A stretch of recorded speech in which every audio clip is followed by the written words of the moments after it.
Correio Debate está de volta aqui no estúdio. Estamos conversando com o secretário de Infraestrutura e Recursos Hídricos do Governo do Estado, Deusdedito Queiroga.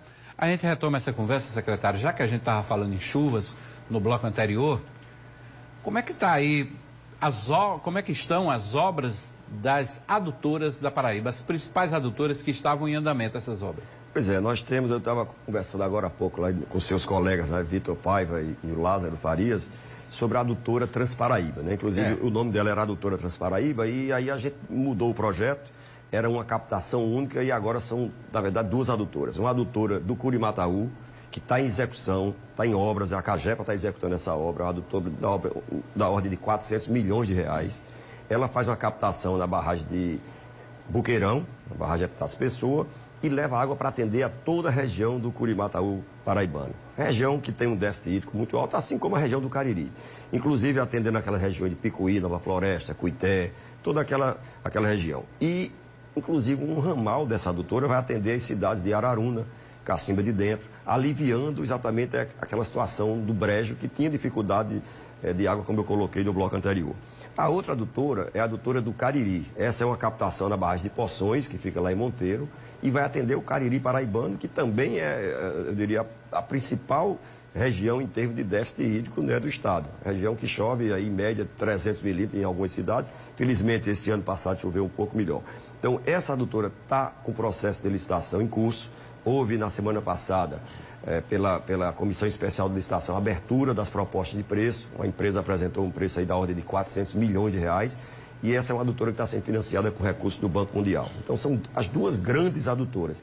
Além de outras obras que a Cagepa permanentemente cuida, porque a gente está aqui no semiárido nordestino, né? Uma região que nunca vai sair de pauta esse tema, nunca vai deixar de ser importante. E a gente tem que ter sistemas, muitas vezes, redundantes. A cidade tem um sistema, mas o manancial seca, você tem que ter uma outra alternativa. E esse é um tema muito caro, muito especial para o governador João Azevedo, que desde 2018 coloca como programa de governo exatamente dotar de segurança hídrica as cidades paraibanas. Quando a gente fala em captação de água de Boqueirão, porque a gente está vendo esse período de chuva, né? Está tudo bem, invernoso, muita água acumulada nessa região daqui do Brejo.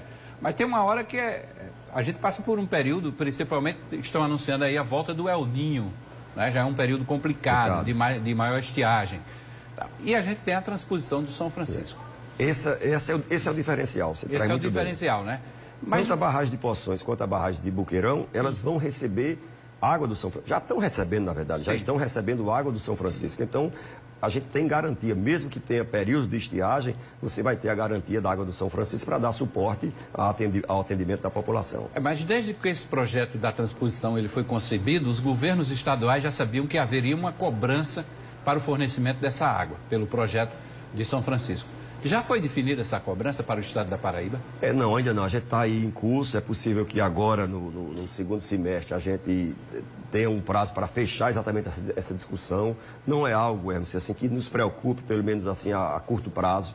Está sendo feito, está sendo estudado um escalonamento. A gente vai iniciar com pagamento de 5%, no segundo ano 15%, depois 35%. Só ao longo de 5 anos é que vai se pagar o valor integral e esclarecer, deixar claro, na verdade a gente chama normalmente todo mundo o pagamento da água, mas na verdade o pagamento não é pela água. 80% do pagamento é por conta da energia elétrica, né? A água do São Francisco está lá num nível e tem 6 elevatórias aqui no eixo leste, mais 3 elevatórias no eixo norte, e essas elevatórias são bombas elétricas, tem um custo elevado de energia. Então, o principal insumo, o principal custo da água da transposição é exatamente de energia, e é por isso que a gente vai ter que pagar basicamente isso. Não é um pagamento exorbitante, são valores que serão diluídos pela população da Paraíba, e não é algo assim, eu diria muito claramente, na condição de secretário, que a população não tem que se preocupar com isso agora. E é natural que haja o pagamento. E isso foi assumido o compromisso desde 2005, exatamente, quando se assinou, porque o governo federal vai construir a obra, mas a manutenção e a operação do sistema tem que ficar a cargo dos 4 estados que são beneficiados, no caso, Paraíba, Rio Grande do Norte, Pernambuco e Ceará. E aí vai ser o consórcio desses estados que vai exatamente providenciar o pagamento dessa energia. A ideia é pagar pelo consumo, né? Se consumir pouco, vai pagar menos. Se conseguir mais... É um misto. Tem um custo fixo, você tem um custo fixo para bancar mão de obra, vigilância, manutenção dos canais, e um custo variável que é exatamente em função da vazão. Se o Estado pede uma quantidade maior de água, vai pagar um pouco mais. Mas é uma conta nesse sentido, envolve um custo fixo e um custo variável. Em relação ainda aos mananciais que a Paraíba tem, a questão da manutenção desses mananciais, há sempre um monitoramento dessas barragens, desses açudes? Sem dúvida, há um monitoramento permanente. A gente tem, através da Secretaria de Infraestrutura e Recursos Hídricos e da ESA, um permanente acompanhamento desses mananciais. É feito um programa, a gente tem um programa permanente de manutenção desses mananciais para cuidar de limpeza, da parte de drenagem, exatamente para evitar o risco, né? Nós tivemos lá atrás, né, em 2004, aquele acidente em Camará, e a partir daí a legislação, inclusive federal, mudou muito. Há um rigor muito grande em relação à vistoria permanente desses mananciais. E no caso da Paraíba, felizmente, está tudo bem. Inclusive a barragem de Camará foi reconstruída, está aí tomando água, está próximo a 30% da capacidade. Ainda essa semana, ontem, na verdade, domingo, eu recebi uma mensagem do pessoal da região preocupado porque a barragem estava tomando água. Eu digo, olha, não há que ter preocupação, a Secretaria está acompanhando, existe um monitoramento sobre esse primeiro enchimento da barragem de Camará e de todas as outras. Então, a gente está... Aqui, recentemente, também surgiu uns vídeos, né, na internet. Sim. Um vazamento, a informação das pessoas, que era um vazamento na barragem de Gramame, Mamuaba. Na verdade, não é um vazamento, é apenas uma questão de drenagem. Eu recebi, inclusive, a ligação do procurador, doutor Ferraz, né, o procurador federal, preocupado com a questão. Eu expliquei que não tem nenhum risco. Então, há um monitoramento permanente em relação às nossas barragens. O secretário, o Estado tem feito parcerias aqui com a Prefeitura de João Pessoa. Algumas obras estão em andamento pela Prefeitura, como o Parque da Cidade, que o governador, inclusive, já visitou aquele Parque da Cidade algumas vezes. É a Secretaria de Infraestrutura quem faz esse acompanhamento, essa ponte entre Estado e município? No caso específico do Parque da Cidade, a obra é do município, né? Houve uma parceria apenas uma coisa na área de projeto. O Parque das Cidades é um projeto da Secretaria de Infraestrutura e Planejamento da Prefeitura Municipal de João Pessoa. Agora, nós temos várias outras parcerias na área de mobilidade urbana. A ligação lá das 3 ruas dos bancários, né? Com o anel externo ali da Universidade Federal, a ligação do altiplano com o Hospital Universitário. Nós temos a ligação em Mangabeira, da PB 008 com Mangabeira.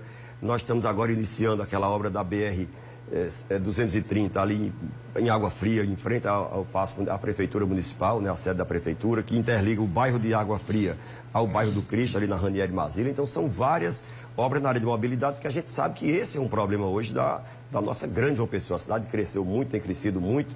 A cidade tem um volume crescente de veículos e isso tem gerado, em alguns momentos, congestionamentos. A gente sabe que antes você se programava para qualquer lugar da cidade, em 15 minutos você chegava. Hoje, em alguns horários, especialmente, você tem tido dificuldade no trânsito e essa parceria do governo tem sido muito importante na área de mobilidade urbana. E agora, uma parceria recente, né, a parte de recursos do governo do estado e parte de recursos da Prefeitura Municipal, para a implantação do BRS. É um sistema novo de transporte para João Pessoa, com faixa exclusiva, com ônibus de maior capacidade, exatamente buscando melhorar essa questão do trânsito e do transporte público na cidade de João Pessoa. O senhor esteve, inclusive, em Brasília com o prefeito Cícero Lucena, né? Se eu não me engano, estava representando o governador naquela reunião com a agência francesa, né, de desenvolvimento. Perfeitamente, você lembra bem, o governador tinha passado por aquele procedimento na área de saúde, e aí eu fui representando o governador e o prefeito.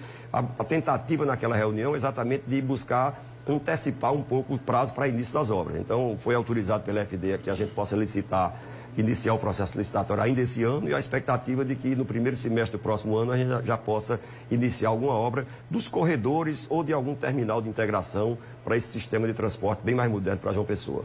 Isso aí teria, então, nós teríamos um novo modal já a partir do primeiro semestre? Não, as obras iniciam a partir do primeiro semestre, né? E aí você tem alguns corredores. O Estado, dentro do projeto da parceria, ficou responsável pelo corredor de Cruz das Armas e o corredor da Pedro II. E aí tem um terminal de integração lá em Cruz das Armas, um terminal de integração lá em Mangabeira e o terminal de integração no Varadouro. Então, é um sistema de transporte que vai ter os corredores principais e a frota de ônibus existente hoje talvez ajudar em trazer as pessoas dos bairros até esses terminais. Mas é um processo importante e um projeto muito interessante para mobilidade urbana e, acima de tudo, para melhorar a qualidade do transporte municipal em João Pessoa. Só voltando um pouquinho à entrevista, secretário, qual é a previsão da entrega da obra do viaduto na BR-230? Ele iniciou agora, essa obra vai demorar aí pelo menos 8, 9 meses. É uma obra que talvez não inclusive com esse período de chuva agora, atrapalhou bastante a questão do desvio. O DR está tendo um foco e um cuidado muito, muito permanente em relação a isso. O governador já determinou que o DR tem que investir em melhorar aquele desvio para a gente não ter tanto transtorno. A previsão inicial deles era concluir no final do ano, mas com esse volume de chuvas que aconteceu agora, junho e julho, a perspectiva é lá para março, abril do próximo ano estar concluída aquela obra. Por enquanto você está com desvio de um lado, depois o desvio passa para o outro, vai ainda, evidentemente, Hermes, trazer algum transtorno, algum desconforto, algum congestionamento, mas aquela obra é muito importante e após a conclusão vai ajudar muito a nossa mobilidade aqui. Com certeza. Secretário Deusdedito Queiroga, obrigado pela presença, pela participação, pela entrevista aqui no Correio Debate. Eu que agradeço, foi um prazer, Hermes. Prazer.